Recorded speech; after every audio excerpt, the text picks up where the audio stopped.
Well, the other interesting political story today, has the Congress conceded defeat already? That's what the opposition claims, with some senior leaders of the Congress party already talking about whether to support a third front after the 16th of May. But the Congress is divided on what it should do, with Rahul Gandhi keen to focus on restructuring the party if things don't go their way, while others in the party are desperate to stop the BJP at any cost. Joining us in this particular segment, Mr. D. Raja of the CPI here in the studio with us. Mr. Raja, do you think that the Congress is in a sense running away from a third front from all available reports that they're conceding defeat? No, the issue is that Congress party has been conceding its defeat even before the final phase of polling is over. You think they've conceded?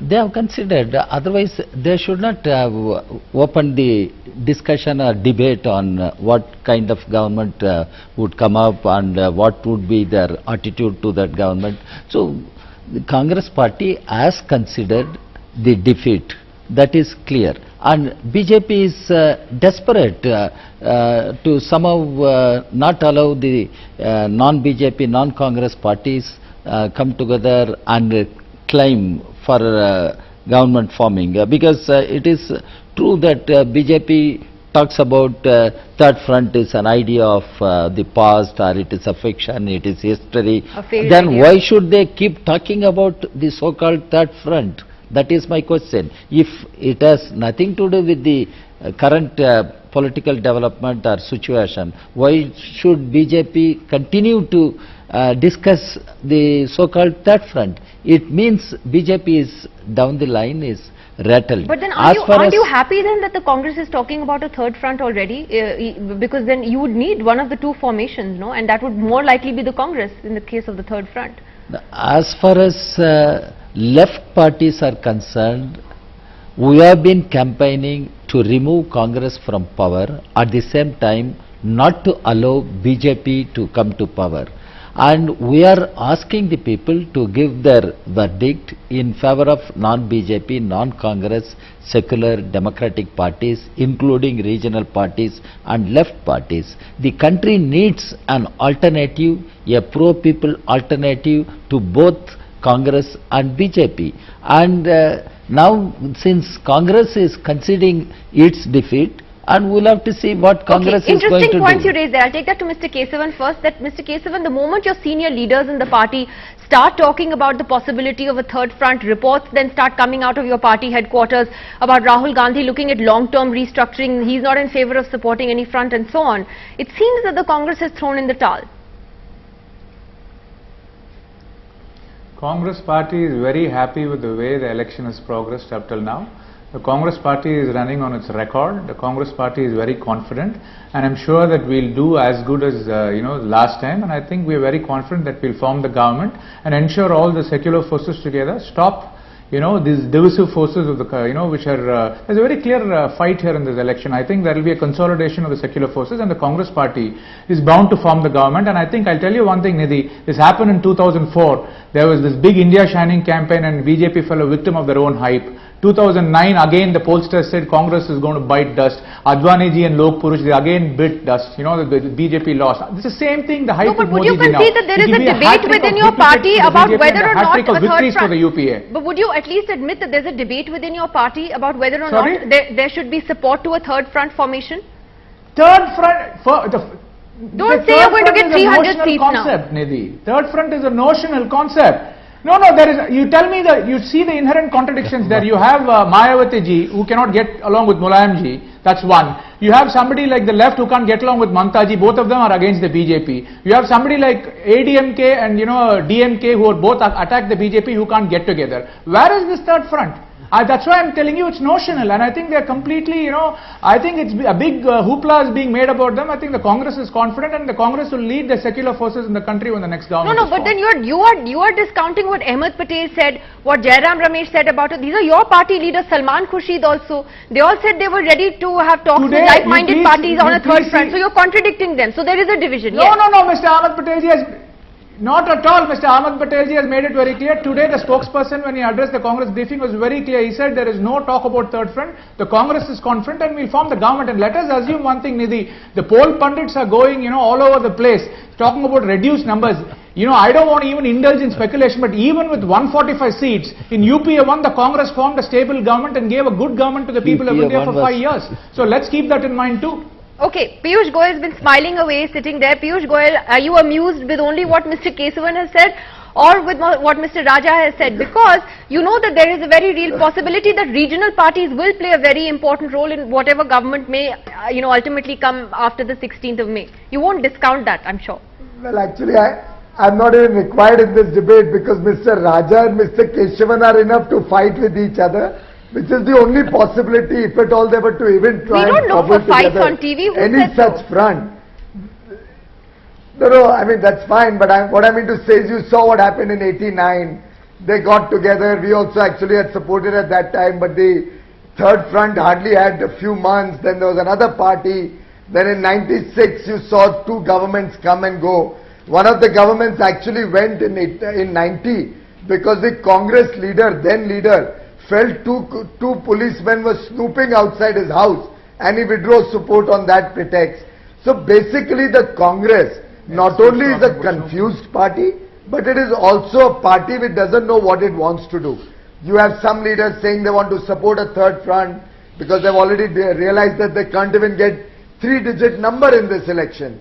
Then you have the leader who comes in today and says that no, but our spokesperson has said we don't support third front. And rightfully Kesavanji has said that Mayawati Mulayam can't see eye to eye, Mamta left can't see eye to eye.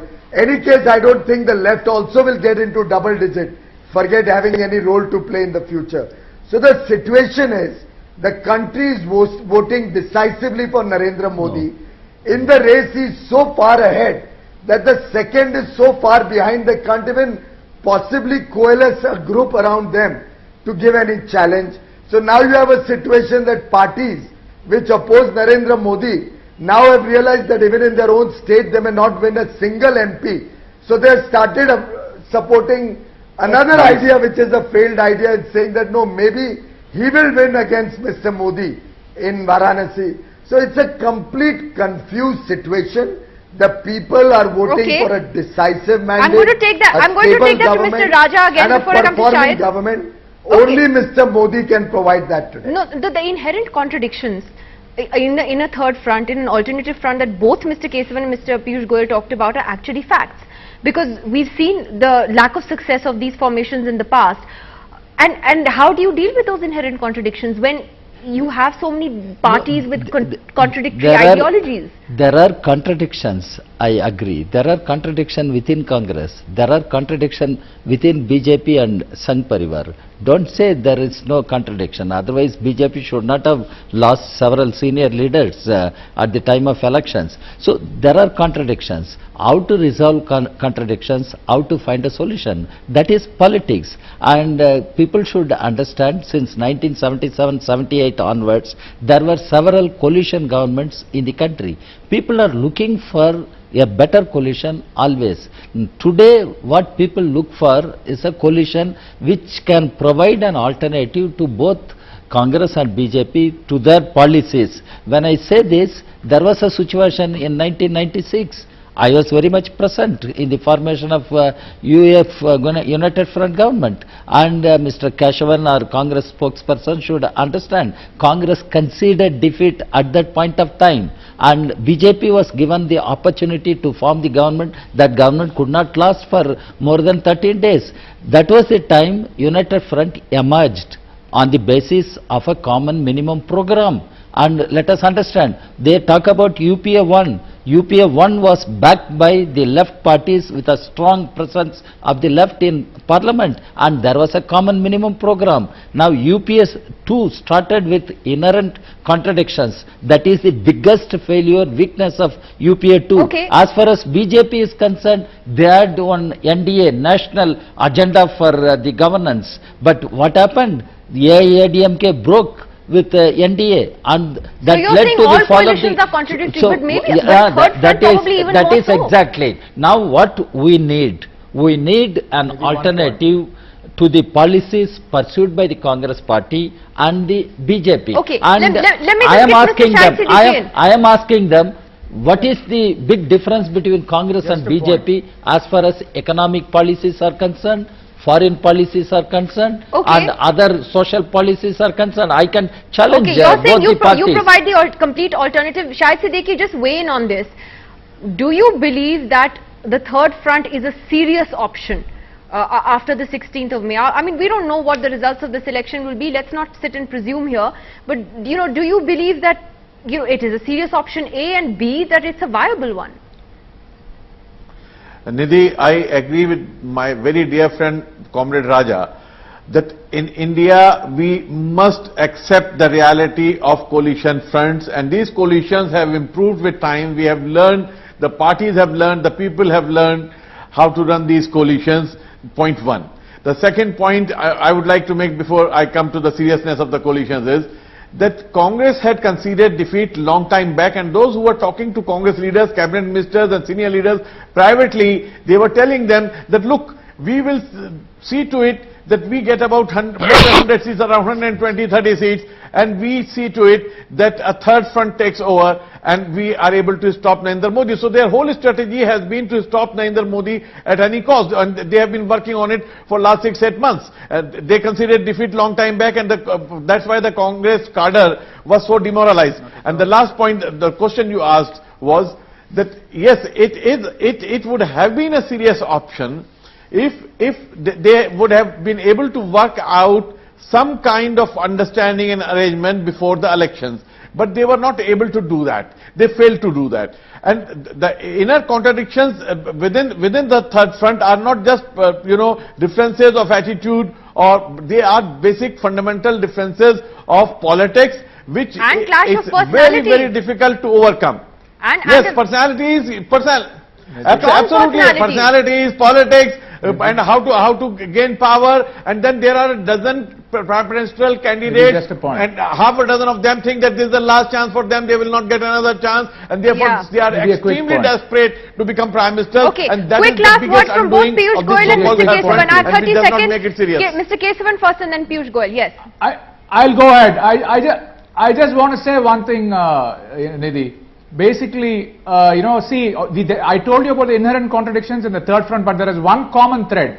All of them stand for a pluralistic and secular India, and all of them are against Narendra Modi ji for his divisive and prejudiced parochial politics. You have seen this in the past few days. 12.5 minutes. Everybody has attacked Narendra Modi ji. Everybody has attacked. So all I'm saying is this: those that are inherent contradictions after the elections, Congress. These forces will unite together and ensure that the social fabric of India remains. Okay, you made your point quite interestingly. Piyush Goyal, last word, last 20 seconds, please. Nidhi, this is the same old tape recorder of this so-called secularists, whereas Mr. Modi has proved his secularism with his track record. Today the NDA comprises 26 parties. It is the largest rainbow coalition India has ever seen. We have Chandrababu Naidu down south. We have 5 more parties in Tamil Nadu. We have parties in the north like Akali Dal and Haryana Janit Party. We have parties in the east.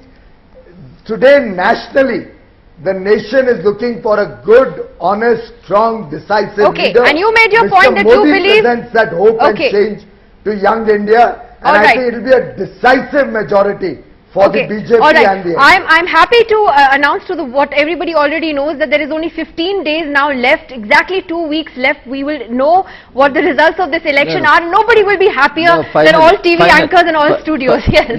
Finally, I understand my good friend Goyal and his party BJP are taking people for granted. That is the characteristic. You think that they are overconfident? Yeah, they take people for granted. That is the characteristic of a right-wing political party. What I am saying, let us wait till May 16. We will see the verdict of the people. Believe me, we are all waiting till the 16th of May. Comrade Raja, our vote in West Bengal will be more than the left. Waiting till the 16th of May. Cannot wait for this to end. Thank you very much to all of you for joining us tonight on another interesting day of political developments. Thank you very much. We'll be back on Monday for another week of the day's big political stories. Do join us then.